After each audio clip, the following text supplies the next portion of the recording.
Praise the lord. మన ప్రభు అయిన యేసుక్రీస్తు వారి పరిశుద్ధమైన నామంలో మీ అందరి పేరు పేరున వందనాలు. దేవుడు మిమ్ములని మీ కుటుంబాలని దీవించి ఆశీర్వదించును గాక. ఎలా ఉన్నారు? అందరు బాగున్నారు కదూ? దేవుని పిల్లరా, యేసుక్రీస్తును నమ్ముకోవడం అంటే, క్రీస్తులో జీవించడం అంటే చాలామంది ఆ మతం వైపు చూస్తున్నారు. లేకపోతే ఒక వర్గ సంబంధమైనటువంటి అంటరాని వాళ్ళు ప్రభువుని తెలుసుకుంటారని, ఇలా రకరకాల అపోహలు దేశమంతా నింపబడ్డాయి.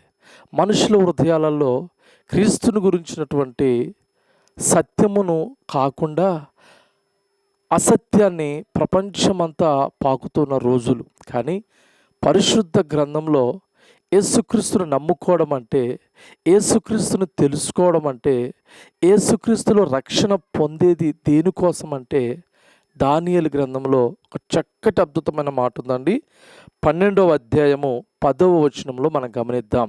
దానియేలు గ్రంథం 12వ అధ్యాయం 10వ వచనంలో, అనేకులు తమ్ము శుద్ధిపరచుకొని ప్రకాశమానులను నిర్మలులను అగుదురు. యేసుక్రీస్తును నమ్మడం అంటే మతం మారడం కాదండి, లేకపోతే రకరకాల ఆచారాలు పద్ధతులు కాదండి. యేసుక్రీస్తును నమ్ముకునే దేనికోసం అంటే, అనేకులు తమ్మును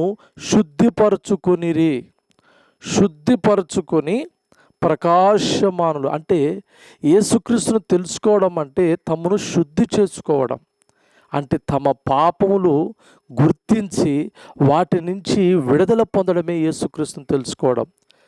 మందిరాలలో దేని గురించి చెప్తారు? పాస్టర్లు దేని గురించి చెప్తారంటే, మీ హృదయాన్ని మార్చుకోండి, మీ చెడు అలవాట్లను మార్చుకోండి, మీకున్న పాప సంబంధమైన కోరికలను మార్చుకోనండి, మీరు భార్యను ప్రేమించాలి, పిల్లలను ప్రేమించాలి, సమాజానికి ప్రయోజనకరంగా మీరు ఉండాలనే తప్ప ఏ ఒక్కరికి మీరు హాని చేయవద్దు, పాపమును చేయవద్దు అని ప్రతి సేవకుడు ప్రతి సంఘాలలో బోధిస్తారు. కానీ లోకంలో కొంతమంది తమ స్వలాభము కోసము తమ యొక్క ఆ స్వార్థం కోసము యేసుక్రీస్తు ప్రభుని తక్కువగా బోధించడం, లేకపోతే పాస్టర్ను చెడుగా చిత్రీకరించడం, మందిరానికి వెళ్తున్న వారి మీద లేనిపోని ఆరోపణలు చేస్తూ ఈరోజు సంఘానికి ఎంతో హాని చేయాలని అనేకులు ప్రయత్నాలు చేస్తూ ఉన్నారు. కానీ యేసుక్రీస్తు ప్రభు వాక్యం ఏం చెప్తుందంటే, అనేకులు తమను శుద్ధి చేసుకొనుదురు. ఇంకోటి ఏంటంటే ప్రకాశమానులు అంటే ఎవరైతే శుద్ధి చేయబడతారో, ఎవరైతే పాపాల నుంచి విడిపించబడి, వ్యసనాల నుంచి విడిపించబడి, చెడు దుష్టు నుంచి విడిపించబడి పరిశుద్ధమైన జీవితాన్ని జీవించాలి, మనిషిగా బ్రతకాలి, ప్రేమతో నింపబడతారో, క్రూరత్వము, అన్యాయము, అక్రమము, అవిధేయతను విడిచిపెడతారో వాళ్ళే కడగబడిన వారికి సూచన అండి. వాళ్ళే ప్రకాశించడానికి అవకాశం ఉంటుంది. చూడండి, చెడిపోయిన నూనెతో మనము కొవ్వొత్తిని వెలిగించలేం. పాడైపోయిన దానితో మనము ప్రయాణాన్ని ముందుకు సాగింపలేం. అలాగనే మనిషి కూడా పాడైపోయినాడు, చెడిపోయినాడు, ప్రతి హృదయం చెడిపోయింది. అందుకే ఆదికాండంలో అంటాడు, దేవుడు మొదట మనిషిని యథార్థంగా పుట్టించాడు కానీ వారు చెడిపోయిరని దేవుని లేఖనాలు సెలవిస్తున్నాయి. యోహాను సువార్తలో మనం చూడవచ్చు, యేసుక్రీస్తుల ప్రభువు వారు తన స్వజనుల యొద్దకి ఆయన వచ్చను కానీ ఆయన స్వకీయులు ఆయనని నమ్మకపోయిరి. ఎందుకు నమ్మలేదు, ఎందుకు విశ్వసించలేదంటే వారు చెడును ఆకర్షితులైపోయారు, పాపానికి ఆకర్షితులైపోయినారు, లోక సంబంధమైన భోగాలకు ఆకర్షితులైపోయినారు. కనుక వాళ్ళు పరిశుద్ధంగా ఉండడానికి ఇష్టపడటం లేదు.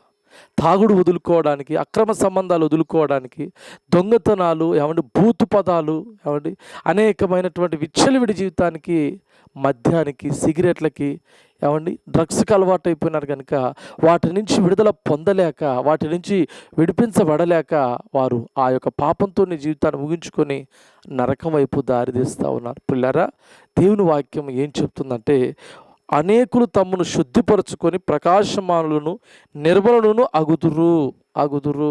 యేసుప్రభు నమ్మిన వారి జీవితాలు మీరు చూడండి. ఒకప్పుడు ఎలా ఉన్నారు, ఇప్పుడు ఎలా ఉన్నారు. ఒకప్పుడు ఎలాంటి జీవితాన్ని జీవించినారు, ఇప్పుడు ఎలా జీవిస్తున్నారు. ఒకప్పుడు వారి యొక్క ఆ ప్రవర్తన, వారిలో మార్పు వచ్చిందా రాలేదా? మార్పు వస్తుంది. యేసుక్రీస్తుని అంగీకరించడం అంటే నువ్వు మార్పు చెందడమే. దేని ద్వారా సాధ్యపడదు. దేని ద్వారా? స్టేషన్లో తీసుకుపోయి నువ్వు కొడితే మారతాడా? మారడు. లేకపోతే తల్లిదండ్రులు కాళ్ళ ఎల్ల పట్టుకొని బతిలాడి మారతారా? మారరు. ఇంకేదైనా ప్రయత్నాలు చేస్తావా? దేనివల్ల మనిషి మారడు. మీరు గమనించండి. ఎవరన్నా ఇదిగో నేను ఈయన వల్ల నేను మారినా, లేకపోతే ఈమె వల్ల నేను మారినా, లేకపోతే రకరకాలుగా నేను మారానని చెప్పేవారిని చూపెట్టండి. సాధ్యపడదు. ఎందుకంటే యేసు ప్రభువు పరిశుద్ధుడు కనుక ఆయనని ఎవరు తమ హృదయంలో చేర్చుకుంటారో వాళ్ళే పరిశుద్ధపరచబడతారు. ఆయన జీవించిన జీవిత విధానం కావచ్చు, ఆయన బోధించే బోధ విధానం కావచ్చు, ఆయన చూపెట్టిన ప్రేమ విధానం కావచ్చు, యేసుక్రీస్తును నమ్ముకున్న వారికి భయము భక్తి ఉండాలి. అది లేకుండా యేసుక్రీస్తుని నమ్మానంటే అది అబద్ధం దేవుని. అందుకనే ఇంకో మాట కూడా ఉంటుంది చూడండి అక్కడనే పక్కన, దుష్టులు దుష్కార్యములు చేయుదురు గనుక ఏ దుష్టుడును ఈ సంగతులను గ్రహింపలేకపోవును, కానీ బుద్ధిమంతులు గ్రహించెదరు. చెడు చేసేవాడు చెడుకి బానిసైపోయినాడు, గ్రహించలేకపోతున్నాడు. ఎంత స్పష్టంగా చెప్తున్నాడు చూడండి. దుష్టులు దుష్కార్యములు చేయుదురు. ఈ మాటలు వింటున్నా నీవు చెడు చేస్తున్నావా, మంచి చేస్తున్నావా?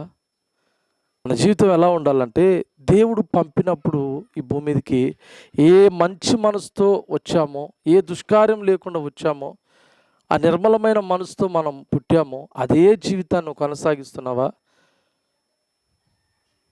పేదోళ్ళే కాదండి పాపంలో, బాగా ధనవంతులు కూడా పాపంలో కూరుకుపోయారు. రకరకాల డ్రగ్స్లకి, రకరకాల మత్తు పదార్థాలకు బానిసలైపోయినారు. నీ కుటుంబం చిన్న భిన్నమైపోతే, నువ్వెన్నో ప్రయత్నాలు చేసినా సరే ఆశీర్వాదకరంగా లేకపోతే నీకు ఒక మార్గం ఉంది. అదే యేసుక్రీస్తు ప్రభుని తెలుసుకోవడం. ఆయన వాక్యాన్ని చదువు, ఆయనకు ప్రార్థన చేయి, ప్రభు తప్పక నీకు సహాయం చేస్తారు.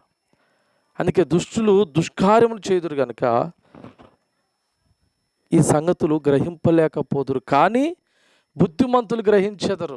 కొంతమంది యేసుక్రీస్తు తెలవపోయినా వారు అర్థం చేసుకుంటారు. చెప్తే, అయ్యో యేసుప్రభు మా కోసమే వచ్చాడా, మా కోసం మరణించాడా, మా పాపం నిమిత్తమై శాపం నిమిత్తమై ఆయన నలగొట్టబడ్డాడా, ఆయన సృష్టికర్త దేవుడై ఉండి ఆయన భూమి మీదకి వచ్చి నరావతారిగా మారి నా కోసం రక్తం కార్చారా, నన్ను దీవిస్తారని చెప్పి అనేకులు క్రీస్తు వైపు తిరుగుతున్నారు.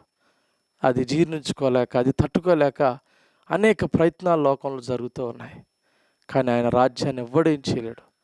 ఆయన రాజ్యం మితి లేనిది, అంతం లేనిది, అది యుగ యుగాలు ఉండేది. ఆయన రాజ్యం శాశ్వతమైనది. ఆయనకు విరోధంగా ఏ ఆయుధం వర్ధిల్లదు. కనుక ప్రభు సత్యవంతుడు, ఆయనలో జీవం ఉన్నది. ఆయన మనకు రక్షణ మార్గాన్ని, మోక్ష మార్గాన్ని అనుగ్రహించడానికే యేసుప్రభుల వారు ఈ లోకానికి వచ్చారు. అసత్యాలను నమ్మకండి, సత్యాన్ని ఏందో తెలుసుకోండి. క్రీస్తు యేసు ప్రభుని మీ సొంత రక్షకుని అంగీకరించండి. God bless you.